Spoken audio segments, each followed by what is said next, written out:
Hi, I'm Robin. And I'm Chris. Together we're the Gen X couple.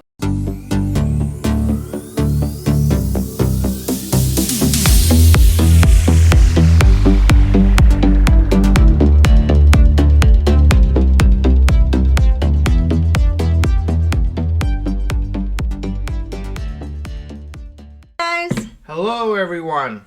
So here we are in the thick of the holiday season. What better time to talk about all things Christmas? 'Tis the season. And Chris didn't say take one. Why didn't you do that? Is it because it's take one? Yeah. Yeah, you still have to say it now. Now that's our thing. I can't believe you. Well, take one. So there. You only say it. Did I just jinx us? No, you only say it on take two. No, I feel like... then everyone's assume it's take one. You're giving people too much credit. We have to say it. Because now it's our thing. You started it, and you got to finish it. We have a smart audience. Well, I'm not as smart, but I think we still have to do it. Moving on. Moving on. In this episode, we're going to share our favorite holiday traditions, foods, movies, and more. Today, we're going to dive into everything that makes this time of the year so special. So whether you're looking for inspiration or you just want to bask in the holiday cheer, this episode will hopefully leave you feeling merry and bright. We hope. And if not, bah humbug. Thanks for that, Ebenezer. So... let's start with a few Christmas traditions. I don't know if this is a tradition per se, but we put up our Christmas tree right after Thanksgiving, and it comes down on Christmas night. Yeah, you heard me. I said Christmas night. These days we do an artificial tree, but when Rob and I were first married, we got a real tree every year, and it would be on our front lawn before dark on Christmas night. Yeah, we finally invested in an artificial tree, 5 years ago or so? Yeah. Yeah, my allergies just couldn't handle another year with the real tree. Yeah, the artificial tree is definitely easier. Yeah, and it's cheaper. We used to pay somewhere around $50 every year for the real tree, and we paid about $200, I think, for the fake one, so it's already paid for itself. Yes, definitely worth it. When we used to get real trees, we would walk down the street to a place that sold trees and walk home with it. Yeah, we always got some weird looks from people that were driving by as they saw you and the boys walking down the street with a tree. But it was so close, so it wasn't worth it to tie to the roof of the car. Yeah, it definitely wasn't worth it. It's literally 3 houses down from us. And people always ask me why we take our tree down so early, and the answer is pretty simple, because I want my house put back together. I'm usually sick of things being out of place after the tree has been up for a month. So because we have to move things around to accommodate the tree, I want to put all my stuff back where it goes. That makes a lot of sense. Yeah, and it's not like this anymore, but when the kids were little, they had mountains of presents to put away. Plus, there's always tons of trash, and it took weeks and weeks and weeks to find homes for all the new things. So taking the tree out right on day one helped with the mess, or at least in my mind it did. No, I totally get it, and I'm happy to get the house all put back together. Yeah, exactly. The other tradition we have is something that my mom always did for us when we were little. So keep in mind, this was long before the elf on the shelf started visiting people's homes. The elves used to stay back up in the North Pole in those days. But so when I was a kid, the elves always visited our house growing up. My mom was so ahead of her time. But the thing is, they always came the night of the 23rd. So my sister, brother, and I would wake up on Christmas Eve morning, and the elves would have already been there, left us chocolate balls on all the windowsills to let us know they were there. And then they went back to report to Santa to let us know if we were behaving. And the elves still make an appearance at my house on the morning of the 24th. And I'm sure they always will. Yeah, heck yeah, they will. One of my favorite traditions is driving around and looking at Christmas lights. We used to take the kids when they were little, but these days it's usually just me and Robin. We go out a few times to different areas to look at the lights in the neighborhoods. So now we want to talk about our favorite Christmas movies. Yeah, we each made a list of our favorite Christmas movies, and I'm going to go first, and then Chris will tell you his favorites. And my all-time favorite Christmas movie is A Christmas Story. I mean, obviously, it's a masterpiece from start to finish. But I also love The Polar Express. I've seen it hundreds of times, and it never gets old. A few others that I love are Jingle All the Way. That's the one with Arnold Schwarzenegger. I love A Nightmare Before Christmas, Christmas Vacation, and Gremlins, which is just as much of a Christmas movie as Die Hard. I'm just saying. I agree. And my all-time favorite Christmas movie is Polar Express. I watch it at least 20 times starting from November 1st. Yes, That is when Christmas starts here. Yep.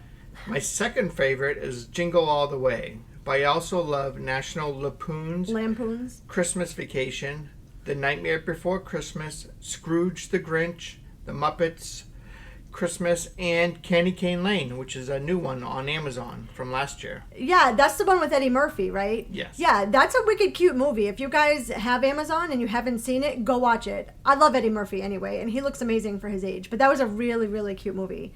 And since you did mention A Muppet's Christmas Carol, I totally forgot. That is also a masterpiece. And it's narrated by Gonzo. It's amazing. If you guys have Disney Plus, you should definitely go watch it.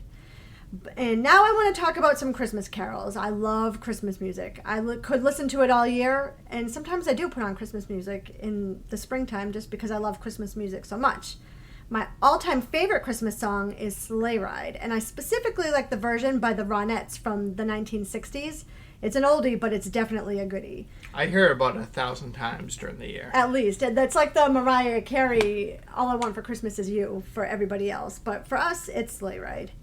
And another song I really love is Christmas Eve Sarajevo by the Trans-Siberian Orchestra. I mean, it's a bomb song, right? And, oh, wait, aren't I supposed to say fire now? Call back to our Gen Z slang episode. I forgot to say that. Bummer. So it's a fire song. But the main reason I love it is because it's tied to a very, very, very happy memory for me. So some of you may remember this if you've been to Disney in the past, but they used to have this dancing Christmas light show at Hollywood Studios called the Osborne Family Spectacle of Dancing Lights. I've seen other shows like it before, but nothing compares to the show that Disney used to put on. They remodeled the park, so unfortunately Disney doesn't do this anymore, which is a bummer. But Christmas Eve Sarajevo was the first song they played when I saw that light show the very first time, and you guys, it was magical. I remember I was standing there in the middle of it, and they would make it snow when the lights would go off. I think they used bubbles or whatever. So it was snowing down in Florida, and I remember just standing there in awe. Like I just did a full circle looking at the lights. It was magical. You know, I mean, and the lights, they had millions and millions of lights that were just perfectly synced to the song. And you guys probably already know this, but it's an intense song. That's probably my all-time favorite Disney memory, and we go to Disney a lot, like a lot. That's also one of my favorite Christmas memories that year. We went with the boys, and we're at Hollywood Studios, and we saw the Osborne Family Christmas Light Show. It's definitely the best light show I have ever seen. And while we're talking about Disney, I also like the Christmas decorations at Disneyland at the Haunted Mansion ride, and it's a Small World ride. They have a holiday layovers, and they have a haunted mansion that becomes a nightmare before Christmas. And It's a Small World ride is all decorated for the holidays, and they sing Christmas carols instead of the traditional song. Yeah, they really do a great job with those two rides at Disneyland. And for those of you who know us in real life, you know that we go to San Diego pretty much every year around Thanksgiving time. So we always make time for a day trip up to Disneyland. And I love those two holiday layovers. They do an amazing job with both of those rides. And we love them. But back to the music. So another song I absolutely love is the 12 Days of Christmas. But I specifically like the version with John Denver and the Muppets. If you guys have never heard this version of the song, it's amazing. Please go listen to it as soon as Chris and I are done with this podcast. A couple of other songs that I love are Let It Snow, any version of Mele Kalikimaka, which makes me think of warm weather in Key West. It's cold in Massachusetts right now, and because we're in the middle of winter, and that song makes me think of the beach and summer weather. But another thing I do want to mention before I give it back to Chris is that I strongly dislike the song. These are a few of my favorite things from The Sound of Music. I don't dislike the song. I dislike that they use the song as a Christmas song now.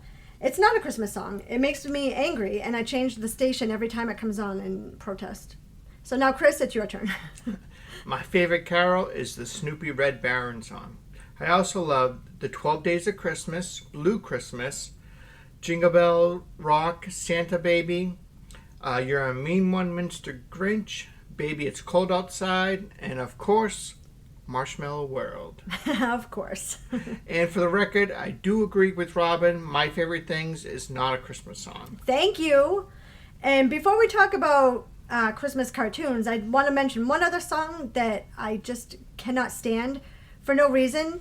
It's "I Want a Hippopotamus for Christmas," and there's, like I said, there's no reason I don't like it. I just don't like it. So we always change the station when it comes on, and it's certainly not on my Spotify Christmas songs playlist. So now I'm going to talk about the best Christmas cartoons, in my opinion, of course.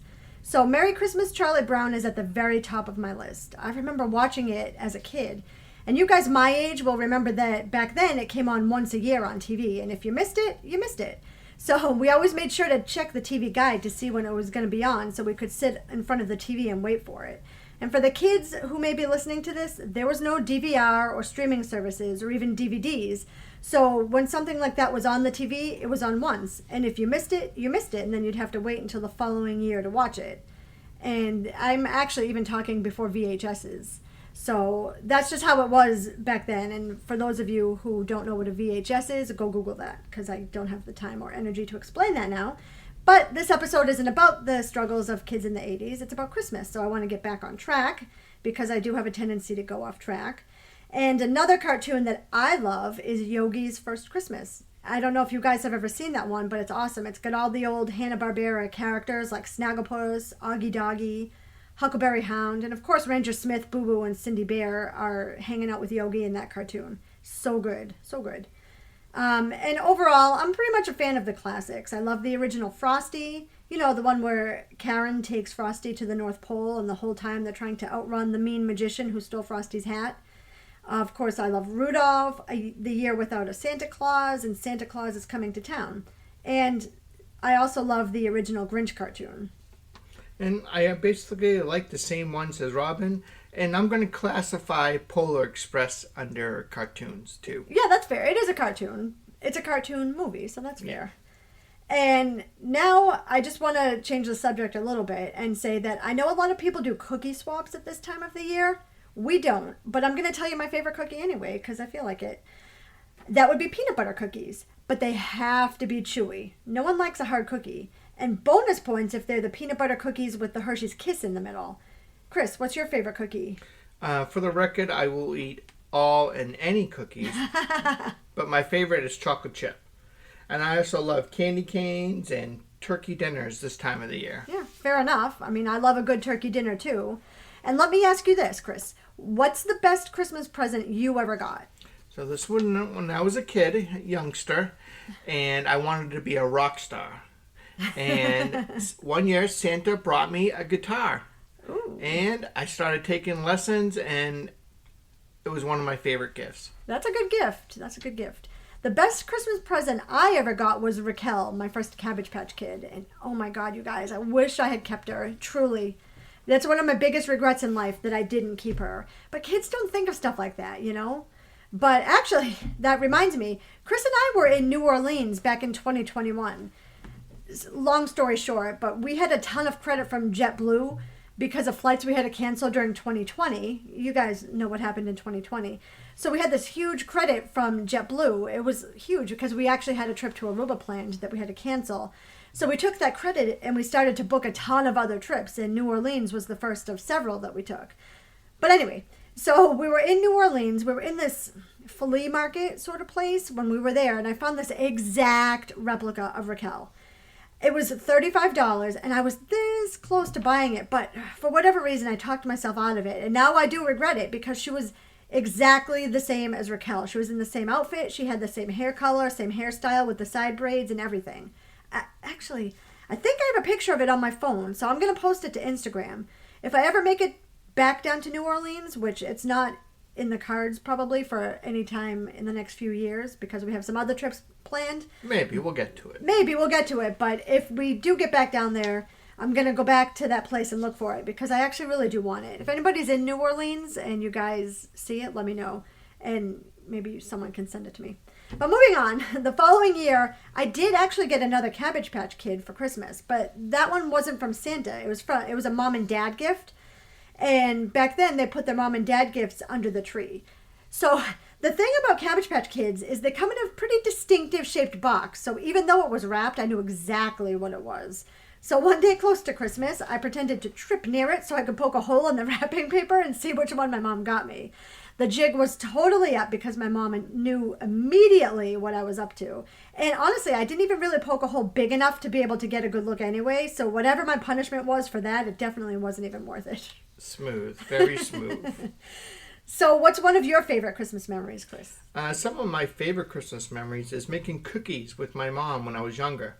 My mom would make thousands of cookies for family, friends, church, and cookie exchanges. That's a lot of cookies. It is, and I got to be a good taste tester. Ooh, score. Another one of my favorite memories growing up was me and my two younger brothers would make and sell homemade Christmas wreaths. Oh, why don't you make us Christmas wreaths? Too old now. And one more thing before we let you guys go. I would just want to say my biggest Christmas disappointment... I can't talk. You're rubbing off on me. My biggest Christmas disappointment, there we go, was never getting that Barbie dream house that I wanted. And I get it, because it was like $100 back then. But man, I wanted it so bad. I did get the camper van, which I loved, but it wasn't the dream house, But I guess you can't have it all, right? That's a bummer. But that reminds me of something I want to bring up earlier.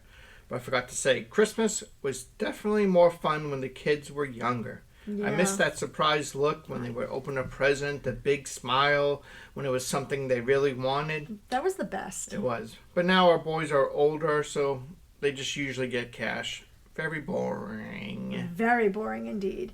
And speaking of presents, Chris and I aren't big on exchanging gifts. Yeah, we like to get each other tickets or shows for Christmas or maybe take a trip. Yeah. I think... I don't know. What was the favorite tickets that I ever got you? I don't know what I was going to say. I had something lined up and then I lost it as I was about to say it. So I would say my favorite present from you would be Weird Al ticket concerts. Yes. He puts on such a good show, you guys. Don't laugh, because Weird Al is awesome. Yeah, and speaking of shows, my favorite Christmas play or show I have been to was an off-Broadway show we saw in New York City. It was a two-man show that was a parody of other Christmas plays and movies. It was one of the funniest things I've ever seen. Yeah, it was wicked funny. It was these two guys that acted out skits from all kinds of stuff, like Christmassy, like from Rudolph, and they did some lines in popular Christmas carols. It was absolutely hilarious. And speaking of travel, do you actually want to tell everyone how we decorate our tree? Sure, I love how we do it. We buy a new ornament every time we take a trip, and then we add it to the tree. And I so love how 80% of our Christmas tree decorations are Disney ornaments. I also wanted to say that I'm a ugly sweater party, and I love them. And I love looking at everyone's sweater, and I have a few ugly sweaters, but my favorite one is with a picture of my best friend on my sweater. He was hosting an ugly sweater contest at his annual party a few years ago. And I thought it would be hilarious to show up in an ugly sweater with his face on it. Yeah, it was hilarious. It was the hit of the party. And I still wear it every year. We hope everyone that celebrates has a very Merry Christmas. Next week we're going to be talking about our year-end review, and we will tell you about what we've been up to all this past year. Yeah, Merry Christmas, Happy Hanukkah, Happy Kwanzaa, whatever you celebrate. I hope your celebrations are joyful. And if you don't celebrate anything, Happy Tuesday, I guess. Let us know if you guys have any questions, comments, concerns. You can always email us at the Gen X Couple Podcast at gmail.com. I'm going to add that picture of Raquel at some point today to our Instagram, the Gen X Couple.